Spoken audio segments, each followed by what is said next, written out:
students, welcome to our channel. Let's start today's session. Today we are going to discuss about the exercise 9A.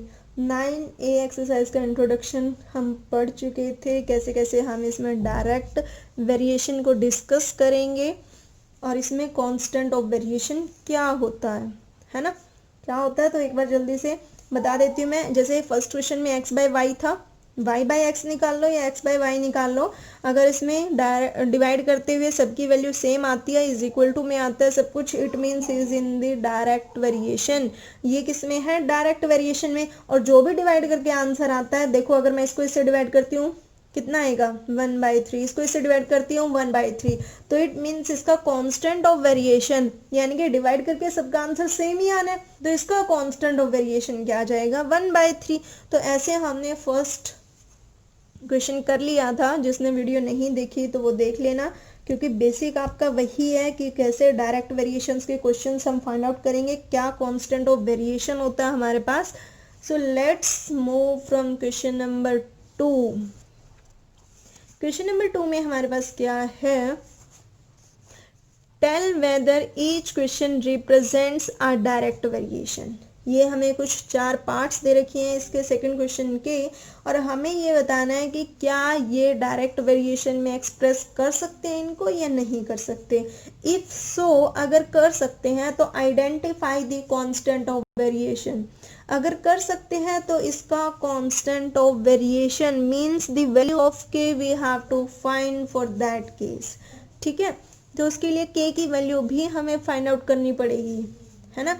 अब आप मुझे ये बताइए कि ये तो x by y in terms में था, तो डायरेक्ट डिवाइड करके देख लिया, सबका आंसर सेम आ रहा है, तो ये चेक कर लिया कि डायरेक्ट वेरिएशन में है या नहीं है। लेकिन ये तो हमें क्या दे रखी है, क्या गिवन है? ये हमें इक्वेशंस गिवन है। तो इक्वेशंस को कैसे चेक करते हैं ये डायरेक्ट वेरिएशन में है या नहीं है। देखो कैसे चेक करेंगे इक्वेशन को। अब y is equal to -7x, y is equal to -7x। तो इसको किस फॉर्म में लिखना है? या तो x बाय वाई फॉर्म में लिख लो या y बाय एक्स की फॉर्म में लिख लो, है ना। अगर वो इस फॉर्म में यानी कि फ्रैक्शन की फॉर्म में आ रहा है, it means it is in the direct variation. y is equal to -7x, है ना। अगर मैं इस x को यहाँ ले आऊं, because x is the multiple of -7, x इसके साथ मल्टीप्लाई में है, तो दूसरी साइड आता है किस में आ जाता है? डिवाइड में आ जाता है। अगर ये यहाँ डिवाइड में आ गया तो यहाँ क्या रह गया? -7। तो इसको y बाय एक्स या x बाय वाई की फॉर्म में हमने रिप्रेजेंट कर दिया, है ना। y by x is equal to कितना आ रहा है? 7। अगर ये इस फॉर्म में रिप्रेजेंट हो रहा है तो इसका आंसर क्या आ जाएगा? Yes, it is in the direct variation, and the constant of variation is -7. That is the value of k is -7. तो लिख सकते हैं constant of variation is -7. Next चलते हैं बी पार्ट पर। बी पार्ट में 4x - 3y is equal to 11।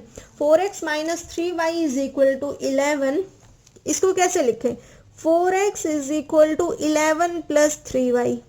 इसको चलो उस साइड लेकर गए। हमें पता है कि माइनस वाली टर्म जब दूसरी साइड जाती है, किसके दूसरी साइड? इज इक्वल टू के दूसरी साइड जब जाती है तो वो साइन चेंज होकर जाती है, पता है हमें इतना। तो माइनस वाला जब उस साइड जाएगा, यानी कि अगर प्लस में हो जाता है तो भी हम इसको डिवाइड में लेकर नहीं आ सकते। क्यों नहीं लेकर आ सकते? क्योंकि यहाँ तो सिर्फ एक ही सिंगल टर्म थी, इसलिए वो डिवाइड में आ गया। बट अगर 2 या 2 से ज्यादा टर्म्स होती है तो हम उसको डायरेक्ट y वाले को, एक वाले को नीचे नहीं लेकर आ सकते। अगर ये मान लो पूरे के साथ y मल्टीप्लाई में होता तो ये डिवाइड में आ जाता, बट ये सिर्फ 3 के साथ मल्टीप्लाई है y, तो ये डिवाइड में नहीं आ सकता। इसलिए हम इसको नहीं एक्सप्रेस कर सकते in terms of direct variation. So this equation cannot be expressed as the direct variation. अगर ये डायरेक्ट वेरिएशन में एक्सप्रेस नहीं कर सकते तो इसका मतलब इसका कांस्टेंट ऑफ वेरिएशन भी फाइंड आउट नहीं हो सकता। यस, नेक्स्ट चलते हैं सी पार्ट पर। -8x + 5y is equal to 0। C part -8x + 5y is equal to 0। क्या करेंगे? आप कुछ बच्चे सोच रहे होंगे ये भी ऐसी इक्वेशन है, ये भी ऐसी इक्वेशन है और ये भी नहीं एक्सप्रेस हो सकता, तो अपनी तरफ से एजम्पशन मत लगाया करो। देखो -8x, इस प्लस वाले को उस साइड लेकर जाऊंगी तो क्या हो जाएगा? माइनस का, है ना? तो 0 लिखो ना लिखो एक ही बात है, 0 में से कुछ भी प्लस करो माइनस करो वही आता है। ये प्लस वाला था उस साइड गया माइनस का, माइनस से माइनस कैंसिल आउट, यानी कि 8x is equal to 5y। क्या हो गया? 8x is equal to 5y, है ना? देखो अगर मैं 8 को यहीं रखूं और 5 is the multiple of y, क्योंकि एक टर्म यहाँ है एक टर्म यहाँ है, हम जिस मर्जी को उस साइड लेके जा सकते हैं।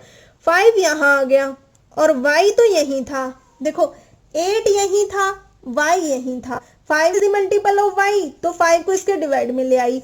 x is the multiple of 8, तो x इसके डिवाइड में ले आई, यानी कि y बाय x को किस फॉर्म में रिप्रेजेंट कर दिया? 8/5 की फॉर्म में।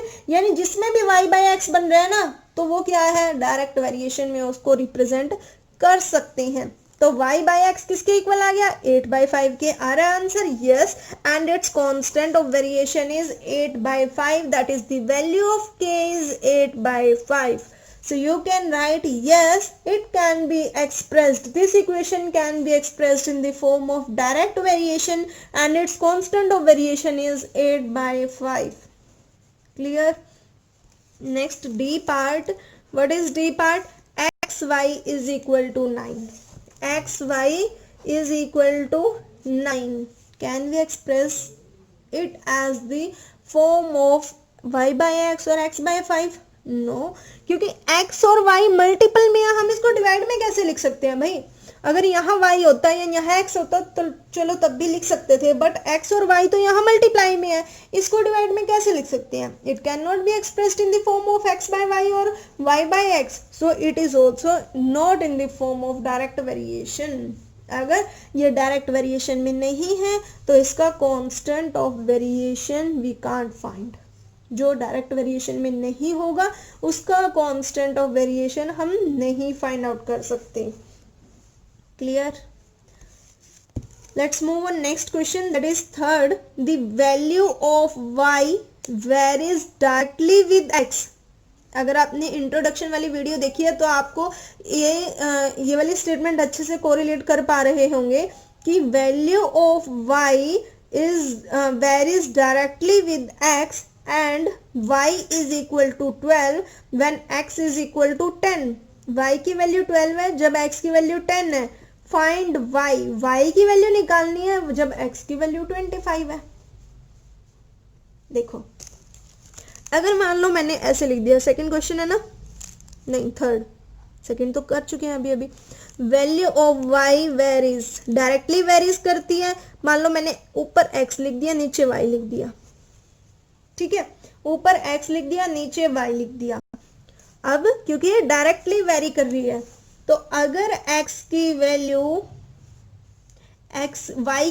12 है, x की वैल्यू 10 है, y की वैल्यू 12 है तो नीचे 12 क्योंकि नीचे y है, x की वैल्यू 10 यानी कि ऊपर x है ऊपर 10। ठीक है, अब ये अगर डायरेक्टली वेरी कर रहा है इसका मतलब ये डायरेक्ट प्रोपोर्शन में है। डायरेक्ट प्रोपोर्शन में है तो सारी टर्म्स किस में चली जाती हैं? इक्वल में ही तो होती हैं। अगर x की वैल्यू 25 है तो y की वैल्यू क्या होगी? x की वैल्यू कितनी? 25, तो y की वैल्यू क्या होगी? हमें नहीं पता। y की वैल्यू तो निकालनी है, इसको भूल जाते हैं। ये दो चीजें हैं। 10/12 इज इक्वल टू 25/y है ना, ये इसको ऊपर ले जाओ, कितना हो गया? 10y। ये इस साइड चला गया क्योंकि y यहाँ डिवाइड में है तो दूसरी साइड जाएगा, मल्टीप्लाई में होगा। 12 यहाँ डिवाइड में है तो दूसरी साइड जाएगा, मल्टीप्लाई में हो जाएगा। ठीक है, वैल्यू किसकी निकालनी है? y की। तो 10 इसके डिवाइड में ले जाओ, 10 क्या कर दो? डिवाइड में ले जाओ। ये तो एज इट इज रहेगा और 10 यहाँ आएगा तो डिवाइड में। 5 2 ज़ा 10, 5 5 ज़ा 25, 2 1 ज़ा 2, 2 6 ज़ा 12, y is equal to 5 multiply 6, 5 6 ज़ा 30। y की वैल्यू कितनी आ गई? 30। इजी था। देखो डायरेक्ट x बाय वाई नहीं बोला था, बट उसने बोला था डायरेक्टली प्रोपोर्शनल है x बाय वाई। x के सामने x की वैल्यू रख दी, y के सामने y की वैल्यू रख दी। फिर एक और वैल्यू गिवन थी कि x की वैल्यू 25 है तो y की वैल्यू निकाल लो। इसको छोड़ दिया क्योंकि ये भी इज इक्वल टू में, दो चीजें ले ली, सॉल्व किया, आंसर आ गया। जो डिवाइड में मल्टीप्लाई में जाएगा, जो मल्टीप्लाई में डिवाइड में जाएगा, बस y की वैल्यू निकालनी है। क्योंकि हम इसको ऊपर इसलिए लेके गए, ये डिवाइड में है, बट डिवाइड में तो वैल्यू हम निकालते ही नहीं है ना, तो इसलिए हम इसको ऊपर लेके गए, 10 को नीचे ले आए, इसको उस साइड लेकर गए, तो ये मल्टीप्लाई हो गया। क्लियर। नेक्स्ट क्वेश्चन, बस ऐसे ही क्वेश्चन चलेंगे इस चैप्टर में हमारे पास छोटे छोटे। Next is fourth, if p varies directly as q, अगर p वेरी करता है डायरेक्टली q के साथ, ठीक है। If p is equal to 21 when q is equal to 7, then find q when p is equal to 15, है ना। Same to same question number 3 जैसा है ना। देखो p की और q की बात कर रहे हैं भाई, आपकी मर्जी है, आप कहोगे कि पहले यहाँ y बोलना हुआ था बाद में x, लेकिन आपने तो पहले x लिख दिया बाद में y। यहाँ पहले q बोला हुआ है फिर p, तो आपने पहले p लिख दिया फिर q। आपकी मर्जी, जो मर्जी ऊपर नीचे लिखना चाहो, बस उसकी वैल्यू सामने सेम लिख देना, आंसर सेम आएगा। p varies directly as q, p की वैल्यू कितनी 21, q की वैल्यू कितनी 7। q फाइंड आउट करना है तो q को तो q रहने दो और p की वैल्यू 15, बस इस p बाई q को रहने दो, इनको सॉल्व कर लो। 21 ये उस साइड चला जाएगा, ये इसके साथ मल्टीप्लाई में आएगा तो q इसके साथ लिख दिया। 7 15 के साथ मल्टीप्लाई में जाएगा क्योंकि जो डिवाइड में होता है वो मल्टीप्लाई में चला जाता है। अब क्या करना है, q को तो q रहने दो, 21 is the multiple of q, तो ये किस में आ जाएगा, डिवाइड में आ जाएगा। ठीक है, सॉल्व करते हैं। सॉल्व कैसे करेंगे, 7 1 7, 7 3 21, एक ही टेबल पे कट करते हैं, 3 1 3, 3 5 15, q इज इक्वल टू 5 को ऊपर तो सिर्फ 1 रह गया, 5 1 5, तो q की वैल्यू कितनी आ गई 5। सो मच इजी क्वेश्चन है ना। तो जिसने इंट्रोडक्शन नहीं देखा पहले वो इंट्रोडक्शन देख लेना, क्या डायरेक्टली प्रोपोर्शनल क्या होता है, क्या कांस्टेंट ऑफ वेरिएशन होता है, क्या डायरेक्ट प्रोपोर्शन होता है। ये जो भी हमने आज किया ये मैंने आपको एक एक क्वेश्चन करके दिखाई दिया, तो इसको अपनी नोटबुक में अच्छे से नोट डाउन कर लेना, इनकी प्रैक्टिस कर लेना और वीडियो को लाइक करना, शेयर करना। नेक्स्ट के क्वेश्चंस 5 ऑनवर्ड्स हम नेक्स्ट की वीडियो में करेंगे। नेक्स्ट की वीडियो थोड़ा लेंथी सेशन रखेंगे, ट्राई करेंगे ये एक्सरसाइज कंप्लीट हो जाए, बट एक वीडियो में तो नहीं लग रही हो जाएगी फिर भी। बाकी आपको कोई डाउट आता है तो कमेंट करना। Thank you.